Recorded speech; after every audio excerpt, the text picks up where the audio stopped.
नमस्कार दोस्तों, स्वागत है आपका अपने चैनल धार्मिक ज्ञान जीरो। एक मैं आपसे से रिक्वेस्ट करते हैं कि वीडियो को अंत तक देखें, स्किप बिल्कुल भी ना करें। वीडियो पसंद आए तो लाइक करें, साथ ही दोस्तों रिश्तेदार में शेयर एंड सब्सक्राइब जरूर करें, क्योंकि इसे हमें वीडियो बनाने का मोटिवेशन मिलता है। आज हम आप प्रिय दर्शकों, एक बार माता पार्वती और भगवान शिव कैलाश पर्वत पर बैठकर चर्चा कर रहे होते हैं। तभी माता पार्वती भगवान शिव से पूछने लगती हैं, हे स्वामी, आप तो सर्वेश्वर है। इस संसार के कण कण में आप ही का वास है और आपको श्रावण का मास सबसे अधिक प्रिय है। इस मास में आपके भक्त बड़ी ही श्रद्धा से आपकी पूजा आराधना करते हैं। हे स्वामी, इस श्रावण मास के संबंध में मेरे मन में कुछ प्रश्न उत्पन्न हो रहे हैं। कृपया आप मेरी इन शंकाओं का समाधान कीजिए। भगवान शिव कहते हैं, हे पार्वती, तुम्हारे मन में जो भी शंका हो निसंकोच होकर पूछ लो। तुम्हारी हर शंका का समाधान करना मेरा दायित्व है। तब देवी पार्वती कहती है, हे प्रभु, क्या श्रावण का मास का व्रत सभी को करना चाहिए? इस व्रत को करने के क्या नियम हैं? इस व्रत को किस प्रकार से करना चाहिए? इस व्रत को कौन नहीं कर सकता? शिवलिंग पर जल कौन नहीं चढ़ा सकता? कृपया आप मुझे इस श्रावण मास का महत्व बताइए। मैं इस विषय में जानने के लिए बड़ी उत्सुक हो। महादेव मुस्कुराते हुए कहते हैं, हे देवी, आज तुमने बहुत ही महत्वपूर्ण प्रश्न किए हैं। तुम्हारे प्रश्नों में समस्त मानव जाति का कल्याण है। हे सुरेश्वरी, शिवलिंग को जल अर्पण करने के कुछ महत्वपूर्ण नियम हैं। उन नियमों का पालन करके ही शिवलिंग को जल अर्पण करना चाहिए। यदि कोई व्यक्ति इन नियमों का पालन नहीं करता है तो वह बहुत बड़ा पाप करता है। जो लोग श्रावण मास के नियमों का पालन नहीं करते और अपवित्र रहकर ही शिवलिंग की पूजा करते हैं, उनके स्थान को मैं त्याग देता हूं। हे देवी, आज मैं तुम्हें उन 3 महिलाओं के बारे में बताने वाला हूं जिन्हें शिवलिंग को जल अर्पण नहीं करना चाहिए। इन महिलाओं को शिवलिंग को जल अर्पण करने से कोई शुभ फल प्राप्त नहीं होता, बल्कि इसके विपरीत शिवलिंग को जल अर्पण करने से उन्हें महापाप लगता है।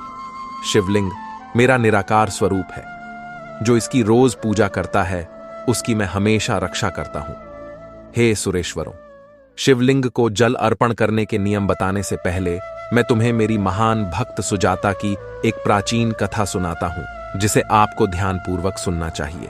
यह प्राचीन कथा सुनने वाली किसी भी महिला को 100 वर्षों तक शिवलिंग को जल अर्पण करने का पुण्य प्राप्त होता है। जो कोई इस कथा को पूरी श्रद्धा के साथ सुनता है और इसका प्रचार करता है, उसके दुख दूर होते हैं और उसकी दरिद्रता समाप्त हो जाती है और वह इस संसार के भ्रम से हमेशा के लिए मुक्त हो जाता है। तब माता पार्वती कहती हैं, हे परमेश्वर, इस कथा को आपके मुख से सुनना मेरे लिए बड़ा सौभाग्य है। कृपया मुझे वह कथा सुनाएं। मैं उसे अवश्य ध्यानपूर्वक सुनूंगी।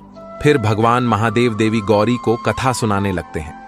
मित्रों, यह कथा अवश्य सुने, क्योंकि अधूरा ज्ञान घातक हो सकता है। चलिए अब हम आपको वह कथा सुनाते हैं। अगर आप महादेव के भक्त हैं तो कमेंट में हर हर महादेव जरूर लिखें। साथ ही दोस्तों, आप चैनल को सब्सक्राइब कर लीजिए और बेल आइकॉन पर क्लिक करें, ताकि आपको ऐसी ही आध्यात्मिक जानकारी रोज प्राप्त हो सके। मित्रों, भगवान महादेव कहते हैं, हे देवी, बहुत समय पहले की बात है।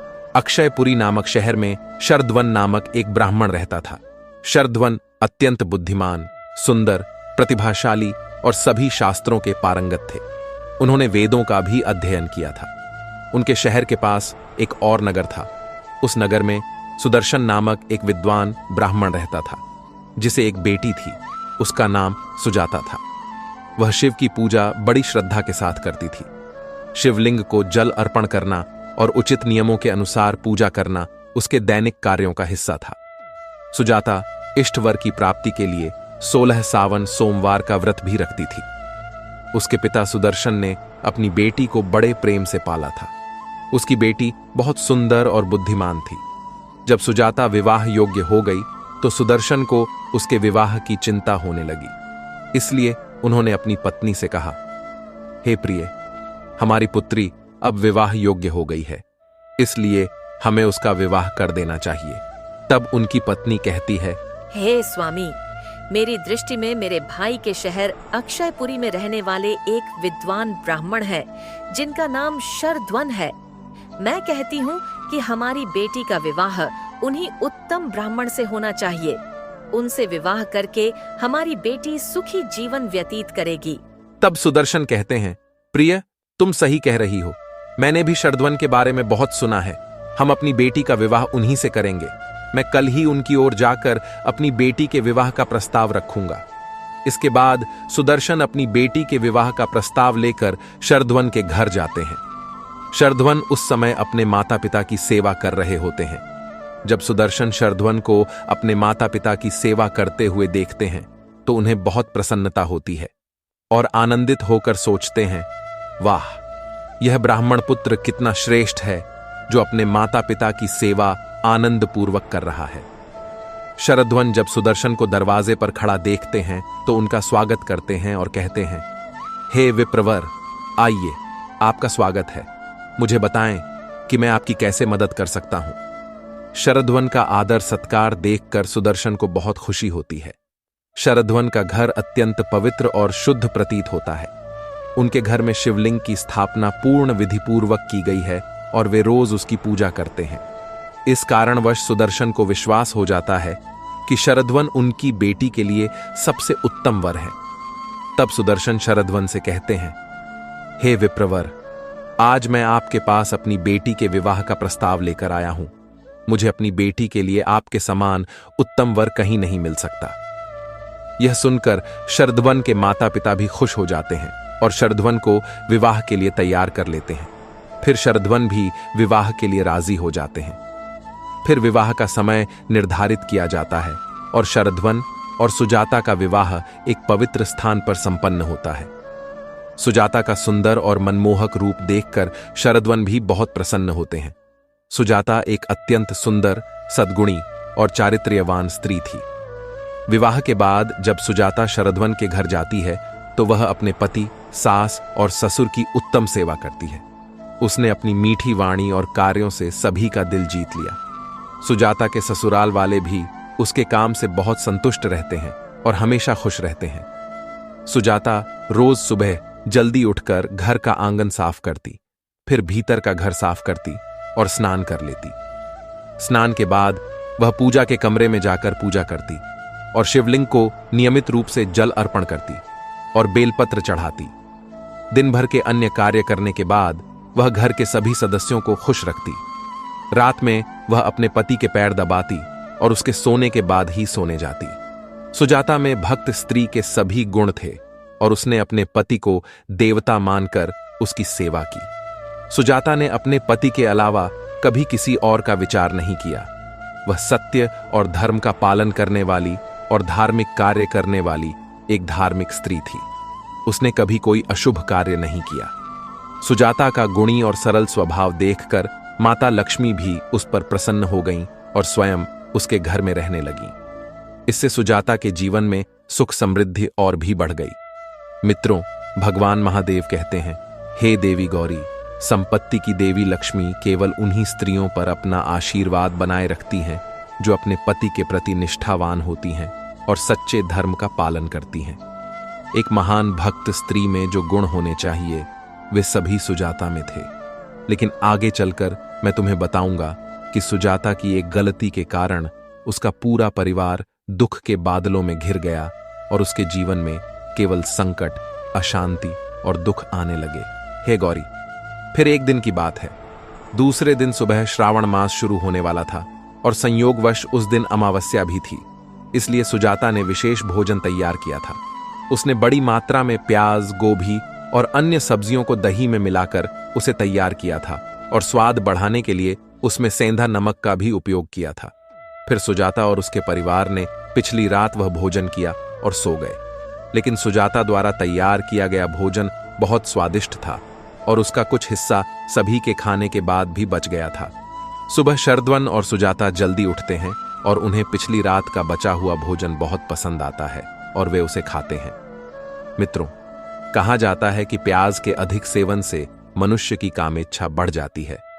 अब इन दोनों का भी यही हाल हुआ।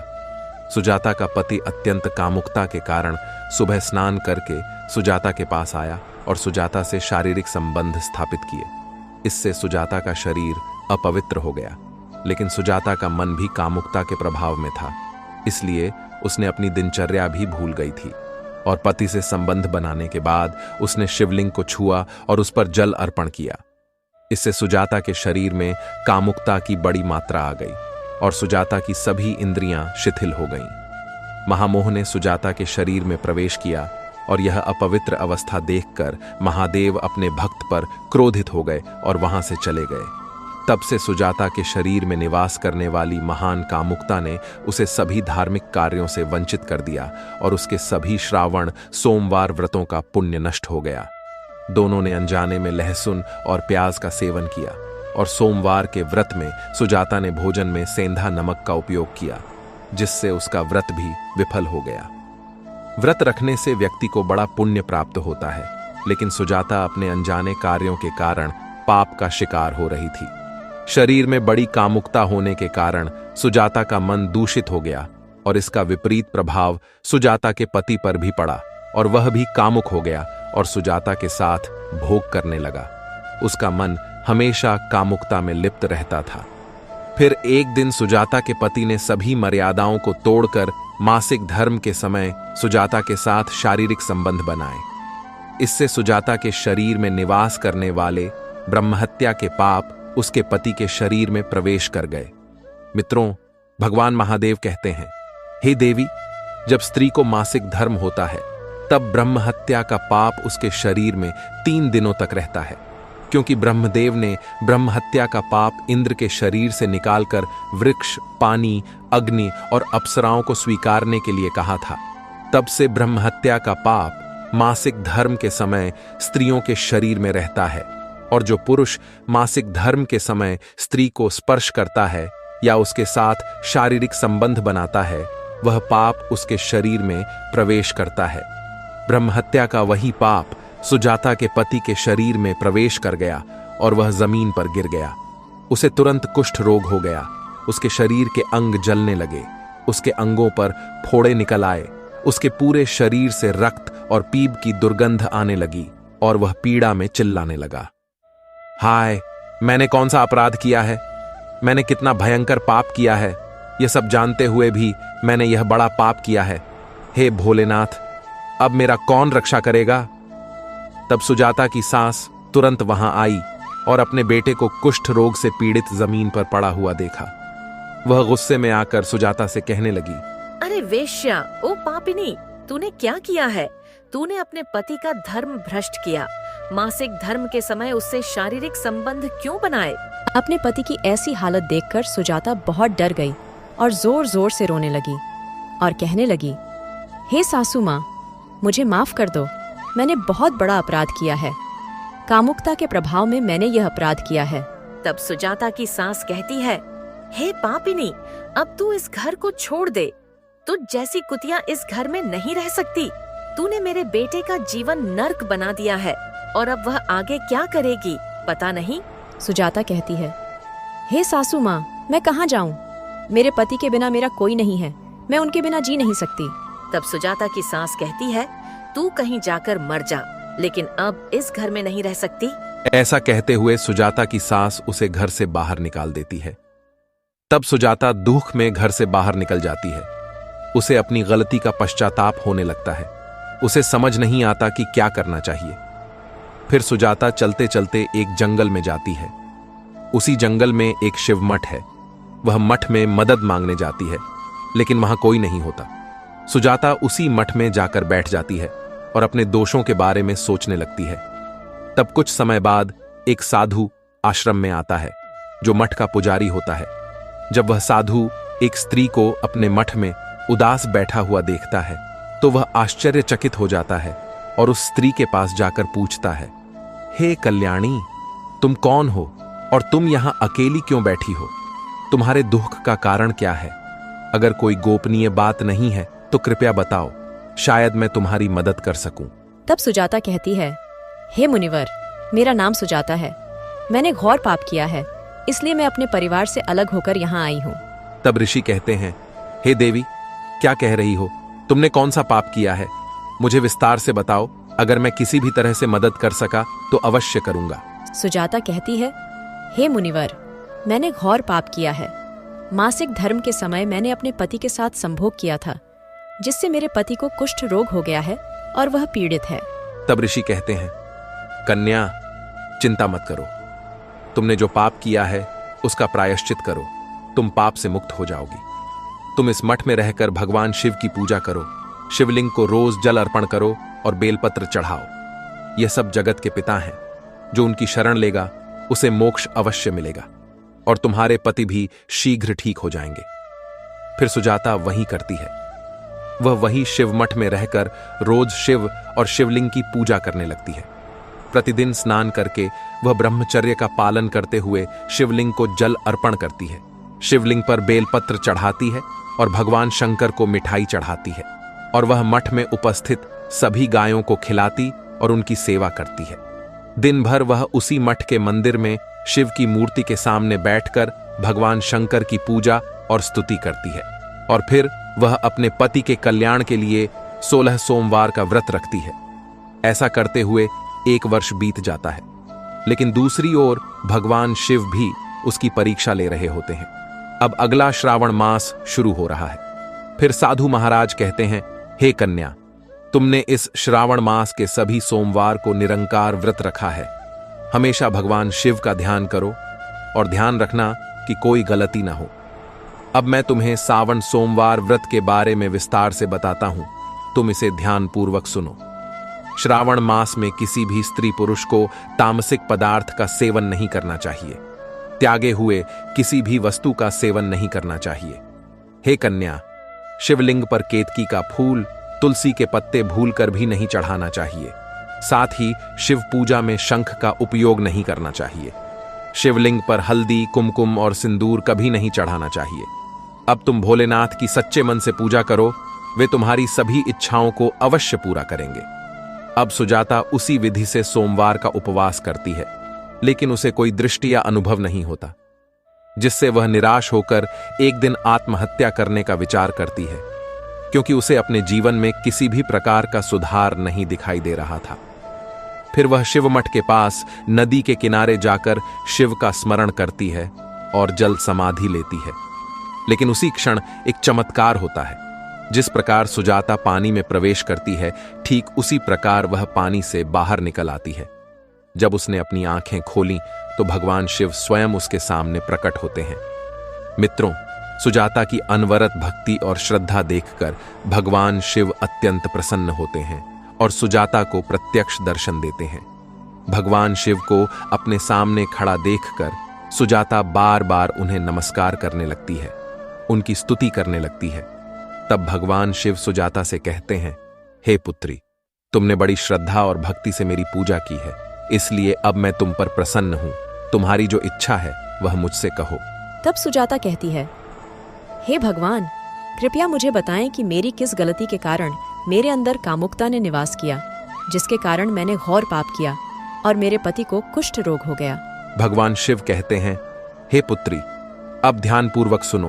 अनजाने में तुमने पाप किया था, जिससे तुम्हारे अंदर बड़ी कामुकता ने प्रवेश किया था। सावन मास में एक दिन तामसिक पदार्थ का सेवन करके अपने पति से संभोग करने के बाद तुमने स्नान किए बिना शिवलिंग को छुआ और जल अर्पण किया। जब पति पत्नी संभोग करते हैं तो उनके शरीर अपवित्र हो जाते हैं और ऐसी स्थिति में शिवलिंग को कभी स्पर्श नहीं करना चाहिए। शिवलिंग मेरा पूर्ण अवतार है। तुमने अपवित्र अवस्था में शिवलिंग को जल अर्पण किया था, जिससे मैंने तुम्हारे घर का त्याग कर दिया और फिर महान कामुकता ने तुम में प्रवेश किया। उसी महान कामुकता के कारण तुम और तुम्हारे पति में कामुकता का प्रभाव अधिक बढ़ गया और मासिक धर्म के समय स्त्री से संभोग करने के कारण तुम्हारे पति को कुष्ठ रोग हो गया। तब सुजाता कहती है, हे परमेश्वर, मैंने अनजाने में यह बड़ा पाप किया था। अब इस पाप का प्रायश्चित क्या है? भगवान शिव कहते हैं, हे सुजाता, 1 वर्ष ब्रह्मचर्य व्रत का पालन करके तुमने इस पाप का प्रायश्चित कर लिया है। साथ ही 16 सोमवार का निरंकार व्रत भी रखा है, इसलिए अब तुम पापों से मुक्त हो। सुजाता कहती है, हे परमेश्वर, कृपया मुझे बताएं किन परिस्थितियों में शिवलिंग को जल अर्पण नहीं करना चाहिए और शिवलिंग को जल अर्पण करने के क्या नियम हैं? तब भगवान शिव कहते हैं, हे पुत्री, अब मैं तुम्हें शिवलिंग को जल अर्पण करने के नियम बताता हूं। तुम उन्हें ध्यानपूर्वक सुनो। हे पुत्री, शिवलिंग अत्यंत पवित्र है। यह मुझे सबसे प्रिय है, इसलिए इसकी पवित्रता और पावित्र्य को बनाए रखना चाहिए। अपवित्र अवस्था में शिवलिंग को कभी स्पर्श नहीं करना चाहिए। मासिक धर्म के समय स्त्री को शिवलिंग को जल अर्पण नहीं करना चाहिए। संभोग के बाद किसी भी स्त्री पुरुष को शिवलिंग को स्पर्श नहीं करना चाहिए और जल अर्पण नहीं करना चाहिए। जब स्त्री पुरुष संभोग करते हैं तो उनके शरीर अपवित्र हो जाते हैं। ऐसी स्थिति में शिवलिंग को स्पर्श करने से दोष लगता है, यह महापाप है। हे पुत्री, जो स्त्री अपने पति को छोड़कर किसी अन्य पुरुष के साथ विवाह के बाद रह रही है, उसे शिवलिंग को जल अर्पण नहीं करना चाहिए। शिवलिंग की पूजा करने का अधिकार वेश्या या कई पुरुषों से संबंध रखने वाली स्त्री को नहीं है। हे सुजाता, अब मैंने तुम्हें शिवलिंग को जल अर्पण करने संबंधी महत्वपूर्ण नियम बता दिए हैं, इन्हें ध्यान में रखो। तब सुजाता कहती है, हे भगवान, मेरे पति कुष्ठ रोग से पीड़ित हैं। कृपया मेरे पति को इस रोग से मुक्त करें। तब भगवान शिव कहते हैं, हे सुजाता, तुमने 1 वर्ष तक इस शिवलिंग की पूजा की है और रोज बेलपत्र चढ़ाए हैं। मुझे वृक्षों में बेलपत्र सबसे अधिक प्रिय हैं। तुमने शिवलिंग पर चढ़ाए हुए बेलपत्र का उपयोग किया है। तुम उनके पत्ते लेकर अपने पति को खिला देना, वह रोग और पापों से मुक्त हो जाएगा। ऐसा कहते हुए भगवान शिव अंतर्धान हो जाते हैं। यह सुनकर सुजाता को बहुत आनंद होता है और बार बार नमस्कार कर भगवान शंकर का धन्यवाद करती है। फिर सुजाता शिवलिंग पर चढ़ाए गए बेलपत्र के कुछ पत्ते उठाती है, घर जाती है और अपने कुष्ठ रोगी पति को खिला देती है। शिवलिंग का पत्ता खाते ही उसका पति तुरंत स्वस्थ हो जाता है और सुजाता को गले लगाता है। जब सुजाता की सास को भी यह चमत्कार दिखाई देता है तो उन्हें बहुत आनंद होता है और फिर वे सभी आनंदपूर्वक रहने लगते हैं। मित्रों, भगवान शिव कहते हैं, हे देवी गौरी, इसलिए ऐसी परिस्थितियों में महिलाओं को शिवलिंग को जल अर्पण नहीं करना चाहिए और शिवलिंग को स्पर्श नहीं करना चाहिए, अन्यथा उसके अशुभ परिणाम भुगतने पड़ते हैं, जैसे सुजाता के मामले में हुआ था। प्रिय दर्शकों, अब हम शिवलिंग से संबंधित कुछ महत्वपूर्ण नियमों को जानेंगे। क्या आप जानते हैं, भगवान शिव की पूजा में इन 3 चीजों का उपयोग वर्जित है। पुण्य के बजाय पाप मिलेगा। चलिए जानते हैं वे कौन सी 3 चीजें हैं। सबसे पहले, तुलसी के पत्ते। हाँ मित्रों, तुलसी माता लक्ष्मी का रूप है और माता लक्ष्मी भगवान श्री हरि विष्णु जी की पत्नी है। इसीलिए शिवलिंग पर कभी भी तुलसी के पत्ते नहीं चढ़ाने चाहिए। दूसरी है शंख। शिवजी ने शंखचूड़ नामक राक्षस का वध किया था और उसकी हड्डियों से शंख बनाया था। तीसरी, केतकी का फूल। प्राचीन मान्यताओं के अनुसार भगवान विष्णु और ब्रह्मा जी के विवाद में केतकी के फूल ने ब्रह्मा जी के झूठ का समर्थन किया था। इस विवाद में भगवान शिव मध्यस्थ की भूमिका में थे। भगवान शिव ने केतकी को झूठ पकड़ा और उसे शाप दिया कि उसका उपयोग उनकी पूजा में नहीं किया जाएगा। प्राचीन समय में शिवलिंग को विश्व का केंद्र माना जाता था। इस केंद्र से संपूर्ण विश्व को ऊर्जा प्राप्त होती है। इस विश्व की उत्पत्ति शिवलिंग से हुई है, इसलिए शिवलिंग को ऊर्जा का केंद्र माना जाता है। उसके पास ऐसी कोई वस्तु नहीं रखनी चाहिए जिससे शिवलिंग से निकलने वाली ऊर्जा नकारात्मकता में बदल जाए। वास्तुशास्त्र के अनुसार शिवलिंग के पास ऐसी वस्तुएं रखने से घर का वातावरण भी नकारात्मक होता है, जैसे 2 शिवलिंग एक साथ, तुलसी का पौधा, पीतल के बर्तन। नंदी को भी पास नहीं रखना चाहिए। नंदी को दूरी पर रखना चाहिए। अशुद्ध, अपवित्र और अशुभ मानी जाने वाली वस्तुएं पूजा स्थान या उसके आसपास भूलकर भी नहीं रखनी चाहिए, जैसे चमड़े की वस्तुएं, मृत व्यक्ति की राख या कलश, हड्डियां, मांसाहार आदि। मंदिर में और उसके आसपास पवित्रता और पावित्र्य होना चाहिए। जो व्यक्ति भगवान शंकर को जल अर्पण करते समय मृत्युंजय मंत्र का 1 लाख बार जाप करता है, उसके शरीर के सभी रोग नष्ट हो जाते हैं और उसका शरीर शुद्ध हो जाता है।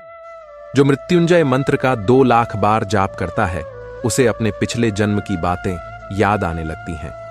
और जो व्यक्ति मृत्युंजय मंत्र का 3 लाख बार जाप करता है, उसे मनोवांछित वस्तुएं प्राप्त होती हैं, अर्थात वह जो भी चाहता है वह उसे मिलता है।